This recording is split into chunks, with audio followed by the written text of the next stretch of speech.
हम मधुरम पुस्तक से 16वां पाठ पूर्वोत्तर पढ़ने जा रहे हैं। यह पाठ पूर्वोत्तर भारत के राज्यों से संबंधित है। उन राज्यों से के जो ग्रेट पर्सनालिटी यानी कि जो बहुत ही प्रसिद्ध व्यक्ति हुए हैं विभिन्न क्षेत्रों के, उनके बारे में इस पाठ में बताया गया है। प्यारे विद्यार्थियों, भौगोलिक दृष्टि से देखें तो भारत उत्तर पश्चिमी, दक्षिणी और पूर्वोत्तर, इन 4 भागों में विभक्त है। अब बात आती है पूर्वोत्तर की। पूर्वोत्तर हमेशा से यानी कि आजादी के बाद से ही उपेक्षित रहा है। सरकार ने इन राज्यों की उपेक्षा की और धीरे धीरे पूर्वोत्तर को छोड़कर शेष भारत के लोगों के जहन में यह बात बिठा दी गई कि जो पूर्वोत्तर राज्य के लोग हैं वो अनस्किल्ड हैं, उनके अंदर किसी प्रकार की योग्यता नहीं है, उनकी भाषा समझ में नहीं आती, तो उनको एक तरह से नेग्लेक्ट किया गया, अमान्य माना, जो कि बहुत ही ज्यादा गलत बात थी। आज भी पूर्वोत्तर भारत के लोग जब दूसरे प्रदेशों में आते हैं तो उनके साथ भेदभाव किया जाता है, जो कि बहुत गलत है।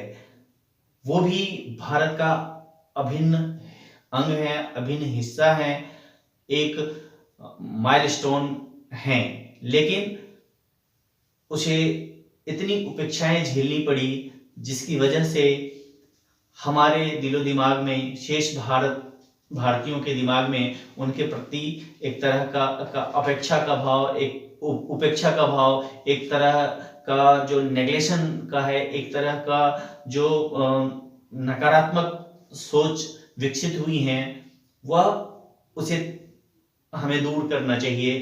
किसी भी प्रकार का भेदभाव हमारे मन में नहीं होना चाहिए उनके प्रति। तो इस पाठ का जो निचोड़ है वो यही है। इसके साथ हम ये इस पाठ में पढ़ेंगे कि वे व्यक्तित्व, वे व्यक्ति जिन्होंने अलग अलग क्षेत्रों में भारत की शान बढ़ाया है, भारत में और पूरे विश्व में नाम कमाया है, उनके बारे में जानकर हमें ये एहसास होगा और होना चाहिए कि ये भी भारत के लिए, भारत देश को गौरवान्वित करने में उतना ही सहयोग दे रहे हैं जितना कि शेष भारत के लोग दे रहे हैं। तो हमें उनको अपने से अलग समझना, ये जो मानसिकता है इसको हमें बदलना ही चाहिए, क्योंकि हर देश, भारत देश के कण कण, एक एक टुकड़ा अभिन्न है और भारत के लिए वे बहुत ही महत्वपूर्ण हैं। तो हमें किसी भी प्रकार का प्रांतीयता के आधार पर, जातीयता के आधार पर भेदभाव नहीं करना चाहिए। तो आइए अब प्रारंभ करते हैं। इस पाठ में वर्णित बहुत सारे वे विभूतियां जिन्होंने भारत को बहुत ही गौरवान्वित किया है। इसमें लेखक के अनुसार जो सर्वप्रथम नाम आता है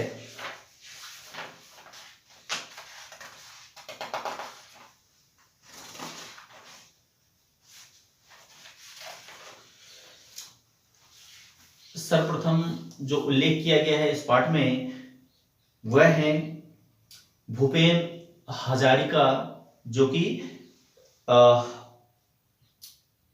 बहुत बड़े संगीतज्ञ हुए, गीत उन्होंने गाए। और जो बहुत ही प्रचलित गीत था कि विस्तार है अपार, प्रजा दोनों पार, निःशब्द सदा ओ गंगा तुम, ओ गंगा बहती हो क्यों।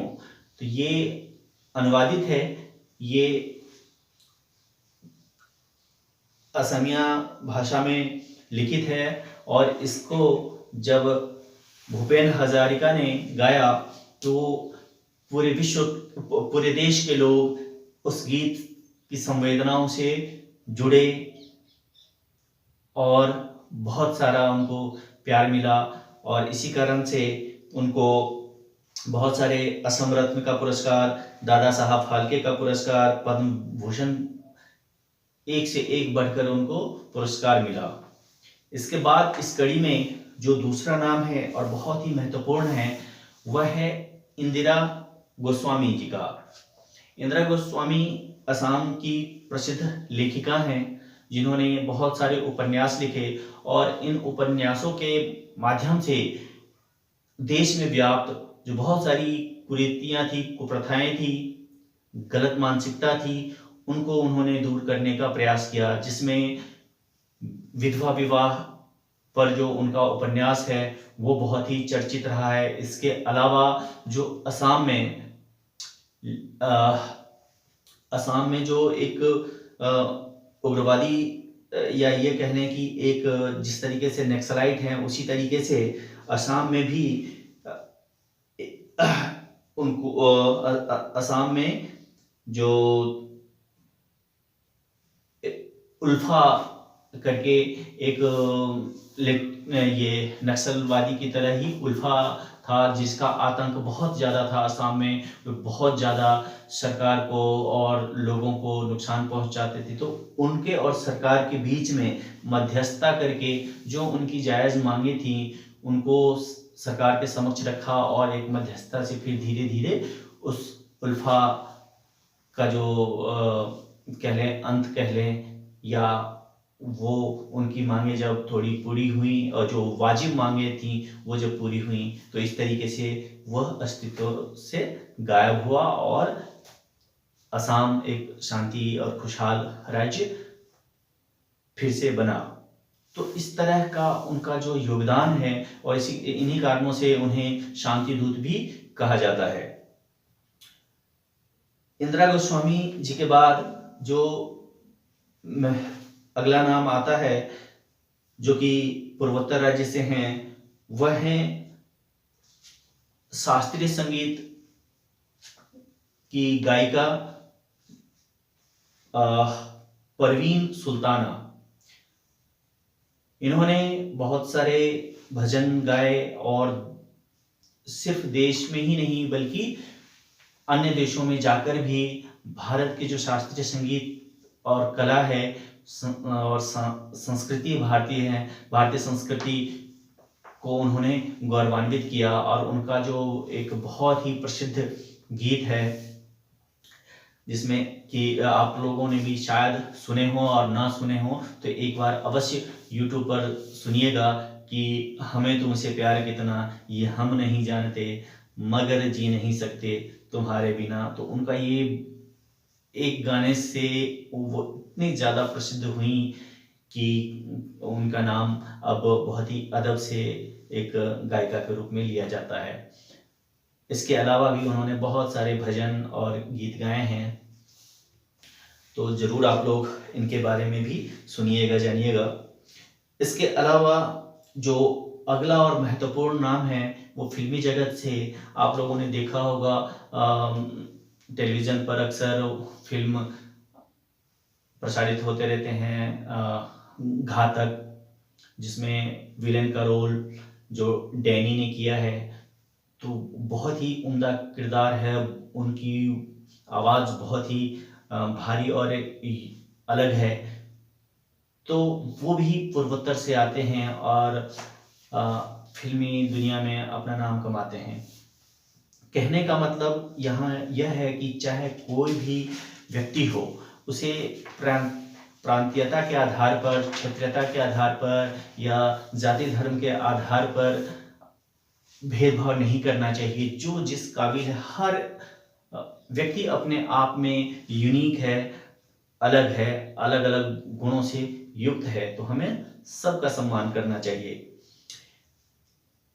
डैनी के बारे में लेखक और बताते हैं कि वो अपनी उम्र से तिगुने उम्र के व्यक्ति का जब बुजुर्ग का रोल किया था तो वो इतना सराहा गया था कि आगे चलकर इनको बहुत सारे अच्छे अच्छे किरदार वाले फिल्में मिली और फिल्मी दुनिया में इन्होंने अपनी एक अलग पहचान बनाई।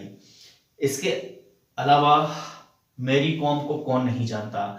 आप लोगों ने प्रियंका चोपड़ा वाली फिल्म मैरी कॉम भी आप लोगों ने देखी होगी और उसमें आप लोगों ने देखा होगा कि किस तरीके से मैरी कॉम एक साधारण किसान परिवार में जन्म लेने वाली लड़की किस तरीके से बॉक्सिंग चुनती है, मुक्केबाजी चुनती है अब कैरियर के तौर पे, प्रोफेशन के तौर पे, और उसको वो जीती हैं। और मैरी कॉम आपको जानकर हैरानी होगी कि मैरी कॉम ने 5 बार विश्व चैंपियन मुक्केबाजी में वो बनी।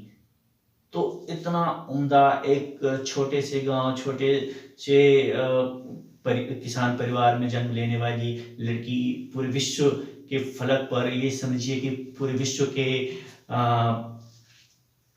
जो पुरुष मानसिकता वाले या यूं कहें कि वे लोग जो पूर्वोत्तर को नेगलेक्ट करते हैं, उनके मुंह पर वो पंच मारती हैं और उनके उस हर एक प्रदर्शन में, खेल में वो आक्रोश, वो गुस्सा उनको दिखाई देती हैं। और अगर आप मेरी कॉम फिल्म नहीं देखी हैं तो एक बार अवश्य देखें, आपको बहुत ही इंस्पायरिंग फिल्म आपको नजर आएगी और आप भी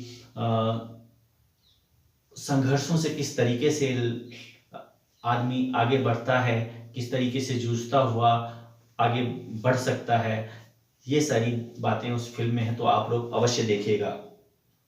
इसके अलावा जो इस पाठ में एक महत्वपूर्ण नाम है, पूर्व मुख्य चुनाव आयुक्त, इलेक्शन के जो कमिश्नर हैं, जेएम यानी जेम्स माइकल लिंगदोफ। तो इन्होंने अपने एक अनोखा, ये छोटा मोटा कोई पद नहीं है चुनाव आयुक्त का, तो इतने बड़े पद पर भी पूर्वोत्तर के लोग पदासीन हो चुके हैं। फिर है इसके अलावा जो है आपका महत्वपूर्ण नाम, उनमें से है कि एशिया का नोबेल कहे जाने वाले रेमन मैग्सेस पुरस्कार भी इनको मिल चुका है। किनको? लिंगदोह को।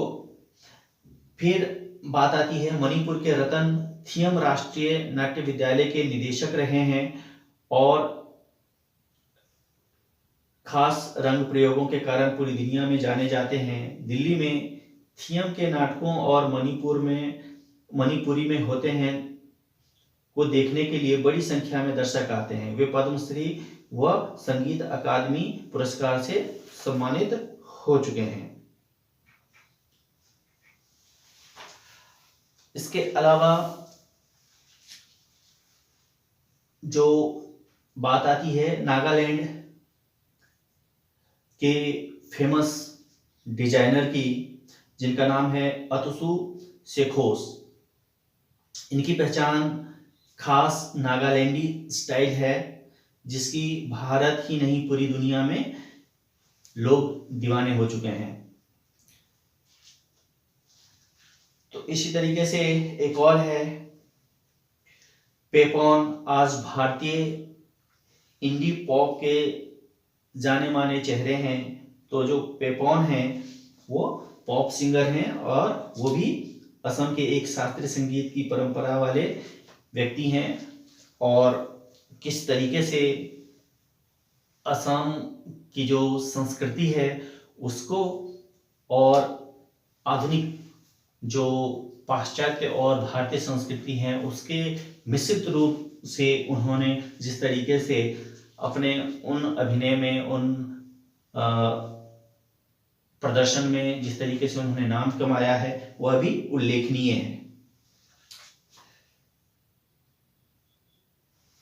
तो इस तरीके से आप देखें तो भारत के इन पूर्वोत्तर राज्य जिसमें मणिपुर, मेघालय, असम,